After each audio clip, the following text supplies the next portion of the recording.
त्वा गणपतिगुं हवामहे कविं कवीनामुपमश्रवस्तमम् ज्येष्ठराजं ब्रह्मणां ब्रह्मणस्पत आनः शृण्वन्नोतिभिः सेदसादनम् प्रणो देवी सरस्वती वाजेभिर्वाजिनीवती धीनामवित्रयवतु गणेशाय नमः सरस्वत्यै नमः श्रीगुरुभ्यो नमः हरिः ओम्। Om Shri Sai Ram. My humble pranams at the divine lotus feet of our beloved Bhagwan, Sri Sathya Sai Baba.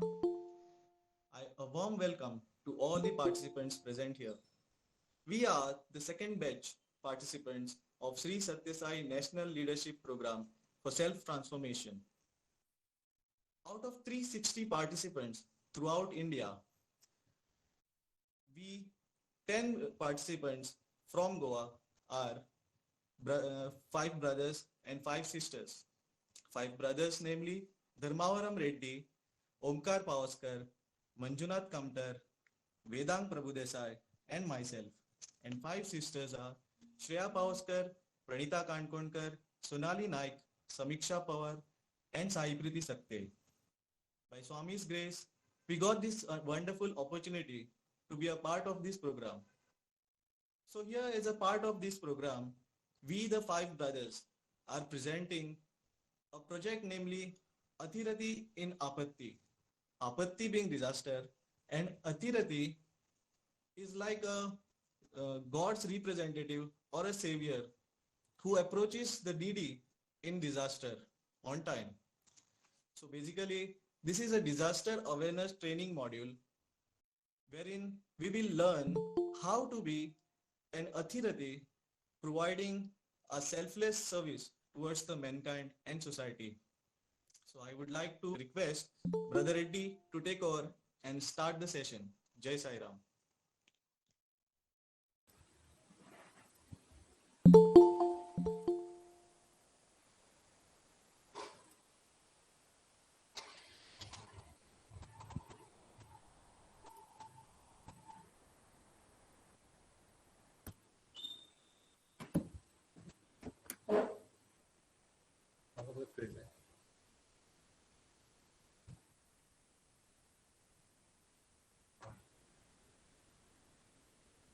Om Shri Sai Ram, a loving Sai Ram to one and all. First, offering my humble pranams at the divine lotus feet of our beloved Bhagwan for giving us this opportunity. A loving Sai Ram to all my dear brothers and sisters. So as our brother Sujit told you about a program which is Athirathi in Apattih. So today we are going to cover the topic disaster awareness. First, I would like to tell you how, even we have a team like disaster management team. So how did this disaster management team come into picture? So before that, a Swami's message for all of us. So as Swami says, don't limit the amount of service you can do. Don't restrict. Do to your full-fledged. Be always ready with a kind smile and a kind word to help. Try to help the needy and rescue whenever they are in trouble. Train yourselves so that you can render service to them quickly and well. So this is a beautiful message given by our beloved Lord for all of us. So in today's world, as we all know, there's even a kind smile and a kind word does a lot of magic. And that's what our beloved Swami has told us. So to move ahead, how did this disaster management awareness thing came up? So what was the reasons for this origin? So our beloved Bhagwan Sri Sathya Sai Baba gave directions to the organization to start training the youth of the organizations in disaster awareness as well as management, so that our youth be trained whenever disaster strikes. So our youth will be there ahead to help them. So this is how the disaster awareness and management thing came into life, I can say. What does this disaster awareness do? So as soon as the Swami gave instructions to start a disaster awareness, train our youth in disaster awareness, the Sri Sathya Sai Seva organizations, India, they designed a unique program called disaster awareness based on some training modules.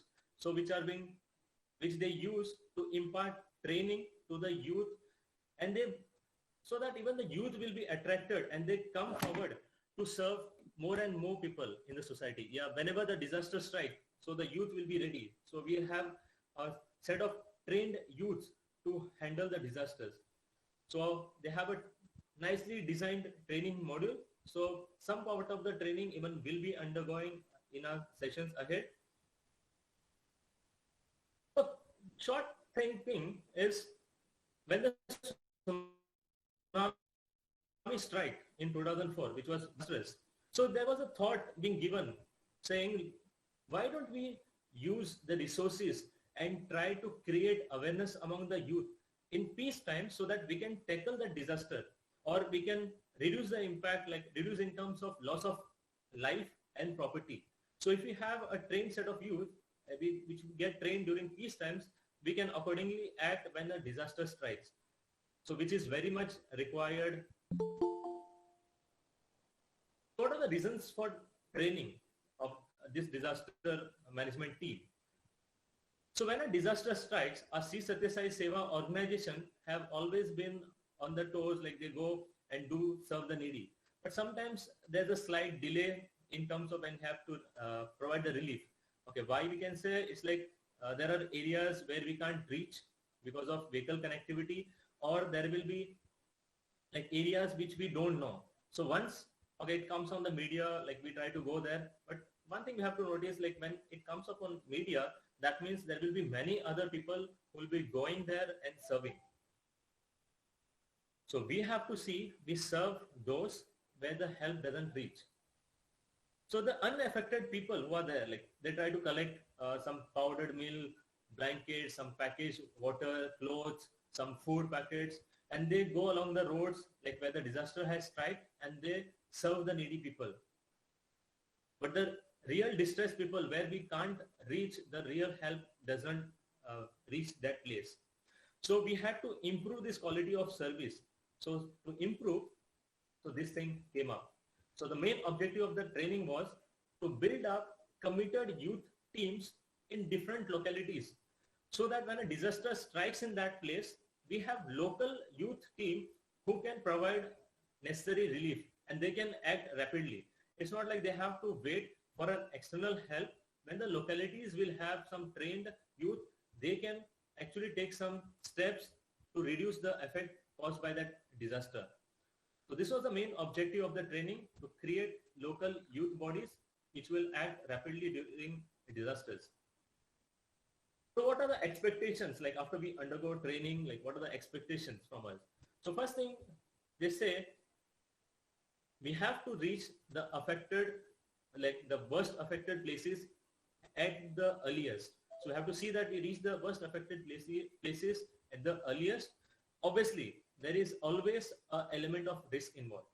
So when there is like the areas which are affected very badly, there will be a lot of risk. Even if we say flood, so we'll have to go through flood water. It can be, we might have to even swim sometimes. So, but whatever actions we take must not be foolish. So that we don't take foolish steps, this disaster awareness and management program helps you. So it helps you not to take like foolish steps. It will train you so that you take some good steps and help the needy people. And even as our beloved Bhagwan says, if one cares for his body, he cannot render service. So he should be like, he shouldn't care for his body. He should be in terms of going ahead and helping others. So we can't say, okay, there's a lot of muddy water, I won't go, there might be reptiles, I won't go, it might bite me. We have to take necessary precautions, but not like we take care of our body too much. If you want to render service, we have to take a little bit of risk. So that's what the expectation is. So the disaster management team even had a beautiful 2 days program in Goa. So in the year around 2016, they had a 2-day program. So one, it was held at Margao, and one which was held at Vasco, that was for gents and ladies separately. So wherein they were trained, like they were demonstrated, whenever a particular disaster occurs, what are the things you have to do and how, like evacuation from a building. Suppose there's a fire in a building. So what are the evacuation techniques they have to follow? So lifting techniques, in terms someone is injured, so how do we lift him? So they taught them, demonstrated them, like how do you do that? Even in showing firefighting, how to use fire extinguishers, how to turn off a fire, rescue people when they are drowning. So this demonstration was done in the swimming pool at Fatorda, using knots, because knots are very important when a disaster strikes. We have to tie ropes so that we can pull in people, like pull out people, like to cross those flooded areas. So we need various knots, and this helps a lot. So this beautiful program was done in Goa by the disaster management team. So here sharing with you some glimpses like of the disaster management camp which happened. Okay, this was at Vasco, which was done for the ladies team. So now going into the topic. So as we say, what is a disaster? So we say a disaster is a sudden event which occurs and it causes a great loss of life and property. It is not like a planned event. It's obviously a sudden event which happens without even our knowledge. So we don't know like when a disaster will strike. So we have to be prepared for that disaster. So that's what we are going to do ahead. These disasters can be classified into two. One we say natural disasters. So one we say, the other we say man-made disaster. So natural disasters basically occur due to the natural processes which happen on the earth. So the natural processes are earthquakes, there is sudden rainfall, so there is floods, there are volcanic eruptions. So due to volcanic eruptions, there is like pollution in the air, tsunami, storms. All these are due to the natural processes of the earth, which are not under our control. And the man-made disasters, they happen mostly due to technological growth. So as human beings have advanced into technology, so we have created many dangerous things too, which will affect us in back. So some examples are like LPG gas leakage. So LPG gas leakage, some chemical spills, some explosions, some biological attacks, even the various viruses which are being created and released, nuclear blast, train accidents, all these are due to man, like human being. And sometimes it are due to some greedy, to fulfill some greedy needs, we try to create some disasters. The man-made incidents, disasters can be accidental or intentional. It's like accidentally, okay, you turn on the gas, you forgot to put off that regulator, there's a gas leak, okay, that a short circuit happens, or there's someone lit a fire and there's a fire at your home. So that's like something accidental. But some are purposely done. Some try to purposely destroy something or cause some disaster wherein it causes a great impact over the life there. Yeah, human life which was in that places. So all of them must have heard about the Bhopal gas disaster which happened. So anyone can say what type of a disaster it was. So anyone can just unmute and just say what kind of a disaster was this Bhopal gas? Sairam, it was some kind of a gas leak. Yeah, so what was it kind of, like a natural disaster or a man-made disaster? It's a man-made disaster. MIC, methyl isocyanide gas. Yeah, so very nicely said by our brother Umesh. So it was a man-made disaster. So which happened due to the leakage of the gas, and there was a huge loss of life in the surrounding places, right? So these are some of the examples like of man-made disasters which have occurred in. Okay, the next question goes, so anyone who knows about some disaster management, can anyone say like how many stages are there in the process of disaster management? Just the number, like. So anyone who can unmute and just say like how many stages, like just the count. Or when the disaster happens, what are the, to handle a disaster, what are the various stages? Or anyone can guess, it's not like you have to guess a right answer. So anyone can unmute and give a guess to that.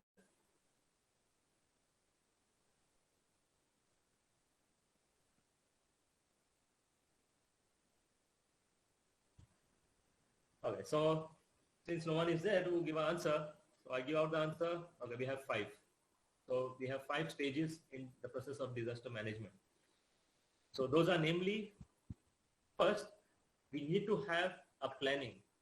So to handle a disaster, so what you're going to do when a particular disaster will happen. So you need to have a plan, a particular plan being designed in terms of there's a fire in a building. So what are the evacuation, like what is the route we have to take, where we have to go. So that should be a proper planning, which has to be done so that we can tackle the disaster.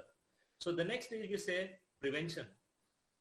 To avoid a disaster, what all we have to do? So we have to see there is no gas leakage, there is no chances of short circuits. So these preventive steps we have to take so that the disaster doesn't occur. And the next stage is preparedness, wherein we are prepared for a disaster. So even if a disaster happens, so we have the necessary tools so that we can tackle that disaster. And response is when already disaster has happened, and how do we handle?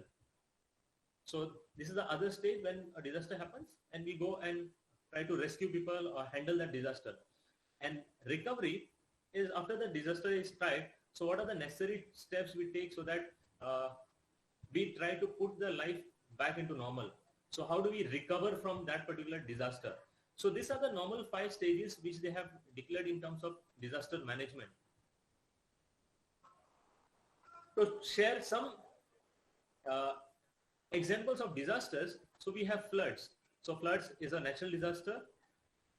So it's like flood can take place anywhere in India. It's not like, okay, it will take place in this particular area or not that particular area. So flood can take place anywhere in India. And it accounts for almost 50% of the destruction brought about like due to natural calamities. And the floods even have effect on the crops. So if it affects crops, then we know the after effects. So the crop prices go high, the vegetables, like all those things. And since during rainy days, the chances of flood is more, and rainy time people actually grow crops, so there is more damage. Suppose a flood occurs in areas that is flood prone, that is fine. Okay, we know this area is flood prone, so we can prepare some techniques to handle the disaster. Suppose the disaster takes place in such places wherein there is no chance of a flood. They are not flood prone. If in such places flood takes place, there is more chaos, and the death rate and the loss of property is more. So even there are areas where we might think like, okay, how can a rainfall happen there? A flood happen there. But if a flood happens there, there's more loss of life as well as property. Okay, a question for all of us again.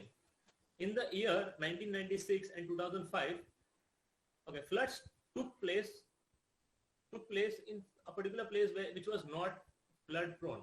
Can anyone guess? Okay, which was a place where a flood took place? Even we cannot think of a flood happening there. Any guesses?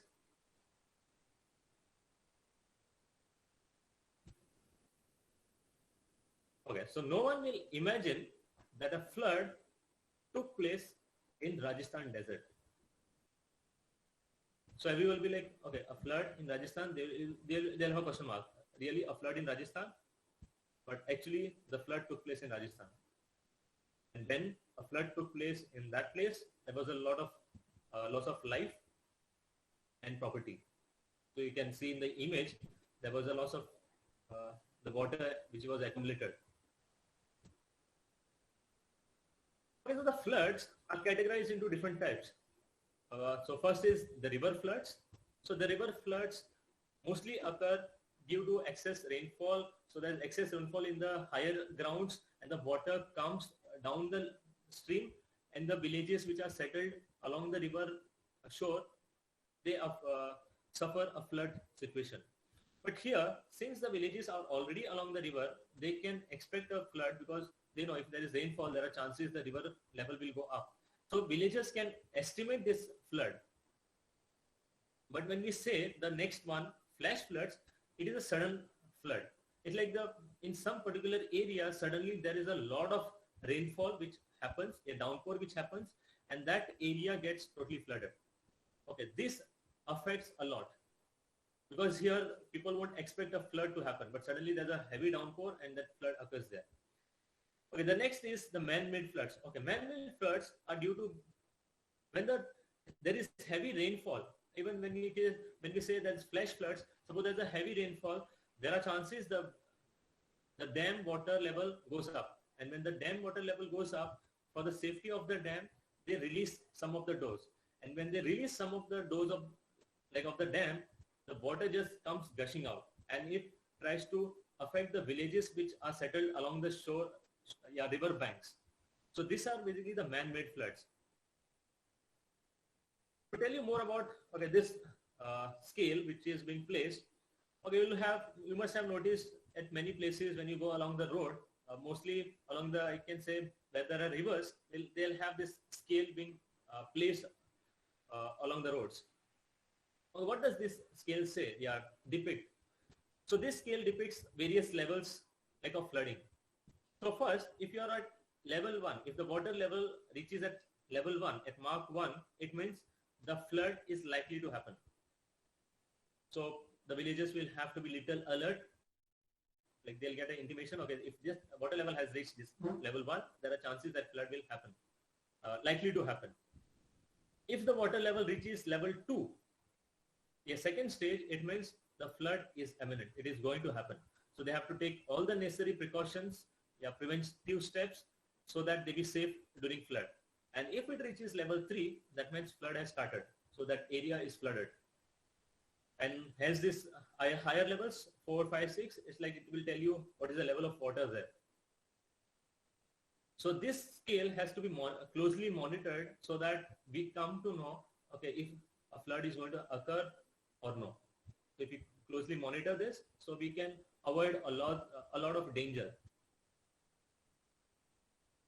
What are the effects of river floods? As we say, river floods, since villagers know who are settled along the river, they know the river will flood. So here the loss of property or cattle and life is little less because the villagers already expect that to happen. But since many of the villagers have their crops, fields along the river due to water, they have their farming lands along the river. When there's a overflow in the river water level, so there is a heavy damage to crops.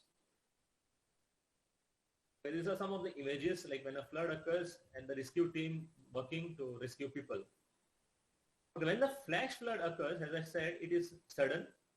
So since it's a sudden event, there's a heavy loss of life and heavy loss of cattle and property because they don't expect a flood to happen. There's a sudden heavy downpour, and since there's a heavy sudden downpour, so there's more loss of life and property and cattle, etc. As you see, some of the kids smiling and swimming along the flood waters. So the next disaster to speak about is tsunami. So tsunami, so many must have heard, many must have seen in the newses because India has already experienced tsunami. So tsunami after effects are very high, it causes a great loss of property and life. What a tsunami is? So tsunami is, this term is basically a Japanese term which means harbor waves. So harbor waves, so these tsunamis are basically caused due to earthquakes in the seabed. So as we know, earthquakes, why this earthquake happens? So we have this tectonic plates in the earth, we have, the earth is made up of various tectonic plates. And when there is sudden movement in these tectonic plates, earthquake occurs. And suppose the earthquake occurs below the seabed, ocean bed. So when the tectonic plates move, there's a sudden vertical shift in the seawater. And when there is a sudden vertical shift, the water level just goes up and comes down. And it creates waves, and it creates huge waves whose length goes up, or we can say almost to your 2 floors building. So the length of the waves goes high. When it reaches the shore, it has a massive effect on the life which is there on the land and even the property because of this. So for the tsunami to occur, there has to be earthquake. So to generate tsunamis, the earthquake must occur underneath the sea or ocean bed, and it creates large movements in the sea floor. So the water level goes up and there is a wave which is created. But if the magnitude of earthquake is very small, so it will not create tsunamis. It won't produce tsunamis. The effect of the earthquake, magnitude of earthquake has to be large. The impact has to be large so that it creates that particular wave and has a large impact on the land. Here is a small, a diagram which depicts this.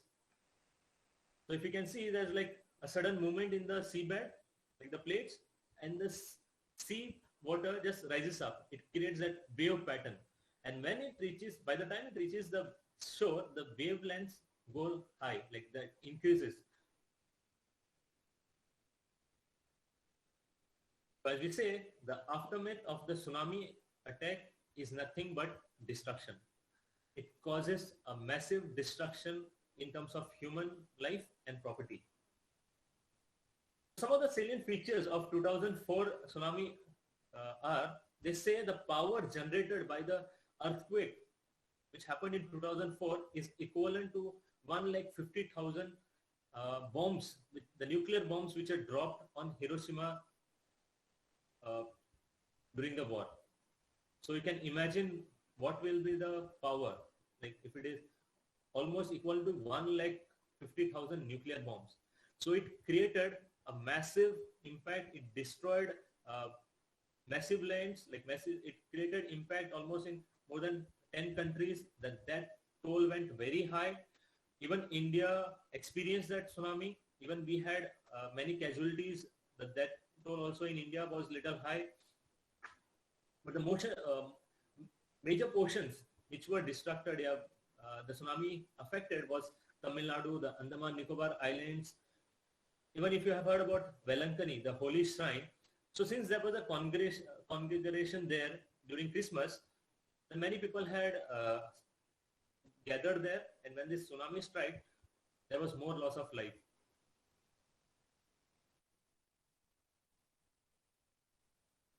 As soon as the tsunami struck, so we had trained disaster management team, the Sathya Seva organizations, which were in Tamil Nadu and other places. Wherever the tsunami struck, they acted quick.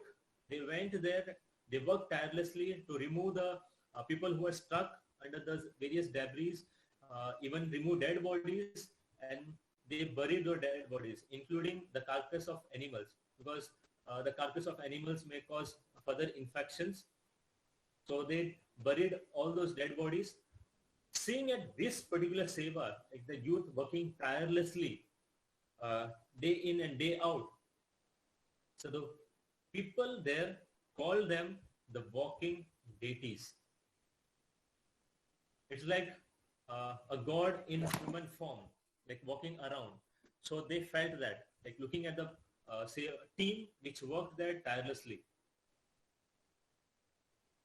After the tsunami strike, Swami gave some words on that, said some words on tsunami.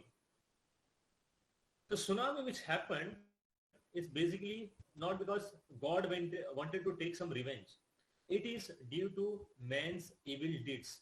So Swami says it's man's evil deeds which is responsible for that calamity. It is not like, okay, God wanted to take some revenge, so that's why he created that calamity and happened. So God has no anger or hatred towards human being.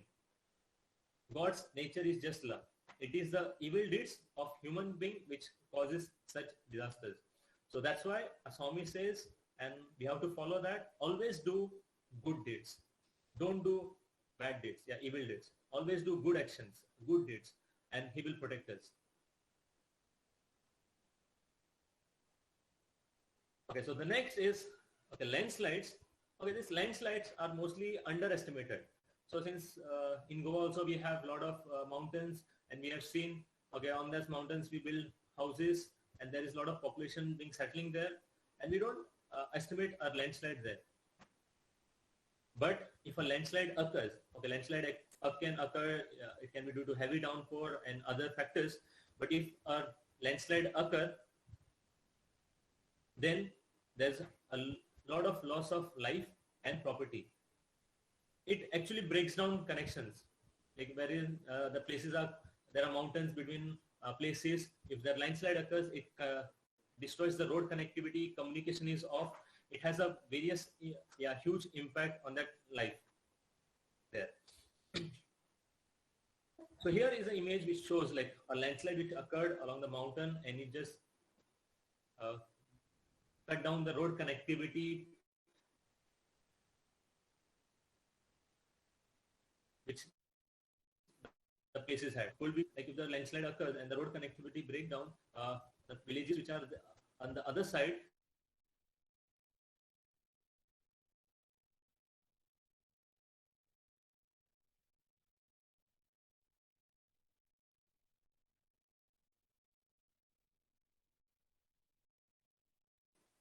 so anyone, like you can unmute and say what are the main causes of a landslide? Deforestation.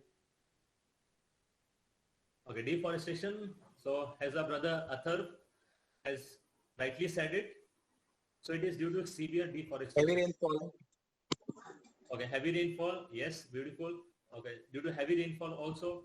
So since there's deforestation, and when then heavy rainfall occurs, the soil just comes down, right? So deforestation is done for various reasons. Now it can be the greedy reasons of human beings, like it can be to build some buildings, and now we have, okay, mountains, like some nature viewing apartments coming up. So they are all built, they are first do deforestation, and then they build that beautiful apartments there. And they don't expect, they underestimate there's something called nature, which can take a revenge too.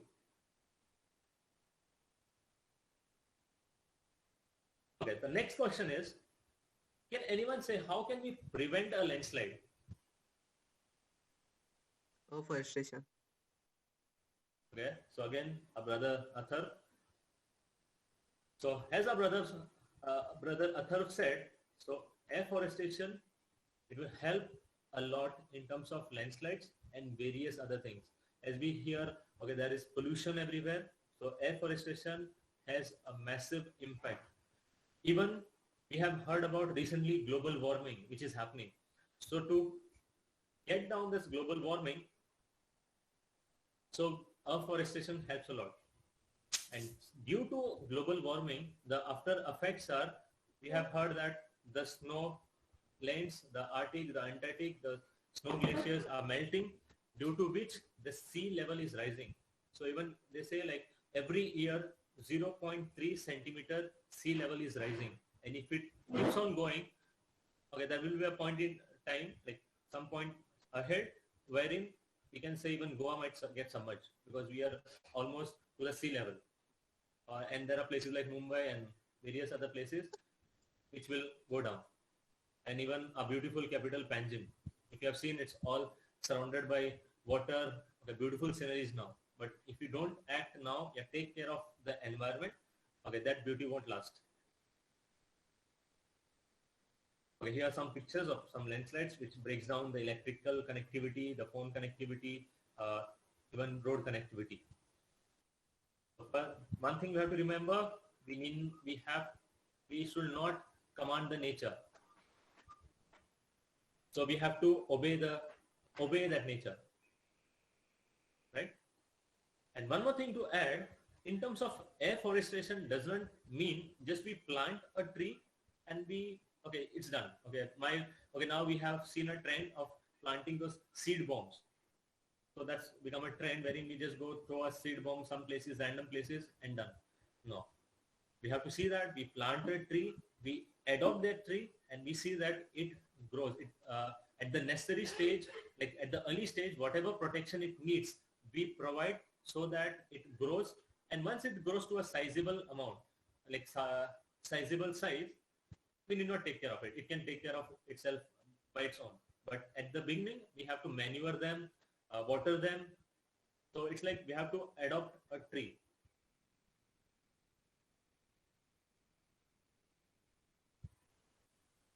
So it's like we have to adopt a tree like a child. So as we take care of a child, give them like food and everything like that for the tree, whatever is needed, we have to give them. Okay, so after the disaster strikes, so what are the effects of disaster? So the various effects are first medical. So there is a lot of casualties. So a lot of medical attention is needed. Like there are people who are injured. So a lot of medical effects. Next, we have economic. So economic, when a disaster happens, there's loss to the public-private property as well as public property. So to restore those, we need a lot of like money, we can say. Even now, if you have seen this pandemic, it's a massive disaster. So even this COVID pandemic has caused a lot of economic effect. Then we have a social effect. There is a lot of distress among the society which occurs. So this is the social, various social problems which arise due to the disasters which occur.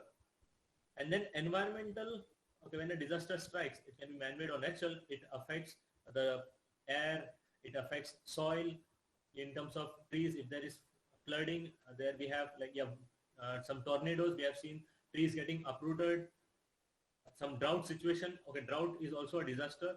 So in such cases, it creates an impact on the environment as well.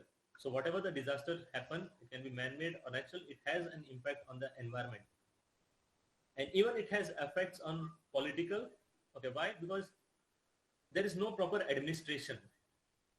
So since there is disaster, people are not able to go to their offices, do their necessary work.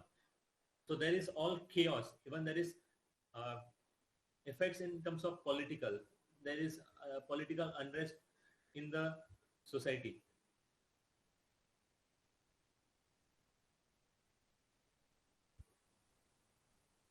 So when disaster happens, there's no social gathering like how we have experienced now.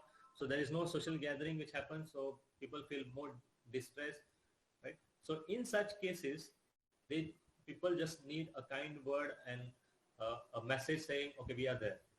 So places where the disaster has struck, like if you have a kind word with them, just try to convince them, okay, the things will be back to normal, right? So it will have a great impact. So what are the various actions we can take, should be taken after the disaster happens? The first and foremost action should be to rescue the people who are struggling during the disaster. So our thought should be like whenever disaster strikes, whoever people are struggling, so how do we rescue them? So that should be the main view, like our view, like to act on. The second is, how do you minimize the effects of the disaster? So minimize in terms of how do you put back the life into normal. So if there is flooding, like in a home, like when after the flood also you have seen there's like that shabbiness, there's mud inside, there's a lot of things which gets damaged. So we have to see how do we minimize the effects of the disaster. So that should be a second view, but first view, when a disaster strikes, we have to rescue the struggling people. So the immediate action when a disaster happens, we should work on three fronts. First is food, health and hygiene, and sanitation. So here the resources which are needed to fulfill this, to take these actions. So we need even financial assistance, financial resources, but more than that, we need human resources, because we need human beings to go there and actually give that food or help them rescue people or help them in the disaster places. So human resources are very much important to tackle that disaster. So nutrition, so we say like when there is disaster, we have to give them some food, like it can be dry food or freshly prepared food, but we have to see that it doesn't get contaminated by the time it reaches that place. We can give them some oral salts. If there are some children, we have to provide them milk, some proteins. So some you can say protein bars in terms of or biscuits, like which will last for long and keep them survive for longer. So we have to see that we try to drop in some good food, healthy, nutritious. Okay, we have to see that it is nutritious and not contaminated food. We have to provide the people in the affected areas. Okay, next is we have to work on health and hygiene in terms of medical. So provide first aid kits so that if someone is injured or suffering from some illnesses which has arisen due to the disasters or any other reasons, so we provide them some first aid medical assistance as well as medicines uh, to handle that infection. We have to provide some clean drinking water. We have to even make them aware of the waterborne diseases and what are the precautions they have to take so that the waterborne diseases doesn't occur. Okay, waterborne diseases are basically diseases which occur due to the bacteria or microorganisms which grow in the water. And then we have vector-borne diseases like malaria, which is transmitted through other parasites, etc. So we have to make them aware about those various diseases and how to take care of ourselves so that we be safe. So we have to educate them and we have to tell them about the fundamental rules of cleanliness. Okay, next, sanitation. So we have to see that when the disaster occurs, so we shift that people into some places. So we see that when we give shelter to those affected people, that is clean, they have proper sanitation facilities, clean drinking water, etc. And even when the disaster happens, we have seen like in terms of floods or tsunamis, the fresh water sources get polluted. So we have to see that we try to purify them and put them back to normal. And when this carcasses of animals and all are lie down, there are chances that more infection will happen, more diseases, like more spread of diseases will occur. So we have to see that these carcasses of animals are properly buried so that the infection is not spread.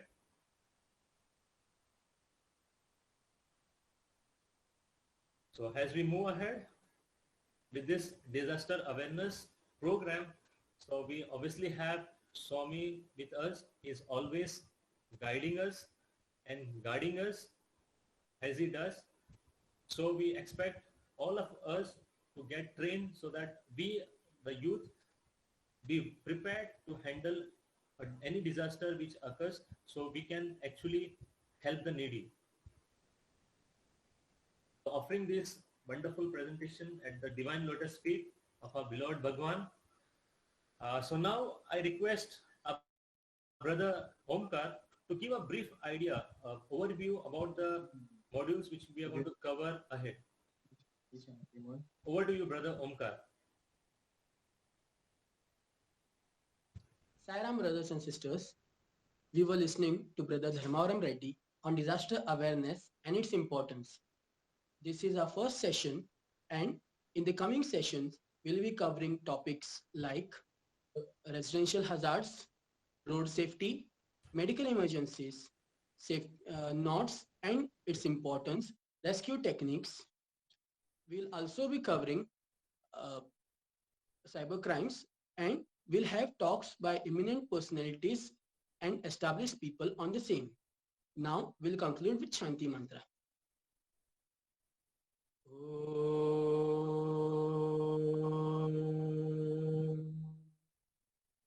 Shanti, Shanti, Shanti. Samastaloka Sukhino Bhavantu. Samastaloka Sukhino Bhavantu. Samastaloka Sukhino Bhavantu. Om Shanti, Shanti, Shanti. जय बोलो भगवान श्री सत्य साई बाबा जी की। जय